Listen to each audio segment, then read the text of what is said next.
Kapolres Aceh Timur AKBP Wahyu Kuncoro SIK MH setiap hari Jumat secara rutin dan terjadwal mengajak beberapa pejabat utama Polres untuk melaksanakan safari Jumat.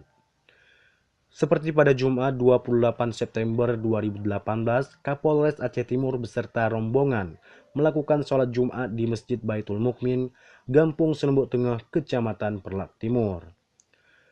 Pada kesempatan itu, setelah selesai melaksanakan sholat Jumat, Kapolres Aceh Timur menyampaikan himbauan Kamtibmas dengan mengajak seluruh jamaah untuk bersama-sama bijak menyikapi permasalahan bangsa ini. Indonesia dilahirkan bukan dari satu suku, agama, golongan atau suatu ormas tertentu, melainkan dengan kebinekaan.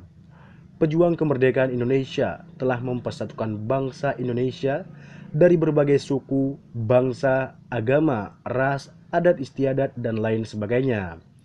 Oleh karena sebagai bangsa Indonesia harus terus bersatu berdasarkan Bhinneka Tunggal Ika, Pancasila, Undang-Undang 1945 dalam bingkai NKRI. Ada banyak upaya memecah belah persatuan dan kesatuan bangsa dengan menyebarkan berita-berita hoak atau berita bohong untuk memperkeruh suasana, adu domba, propaganda, dan lain-lain.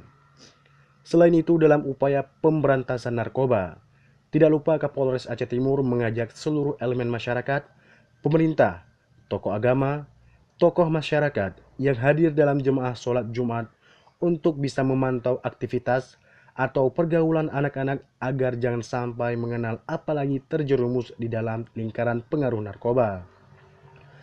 Kapolres Aceh Timur juga menyampaikan himbauan tentang tertib berlalu lintas demi keselamatan bersama di jalan.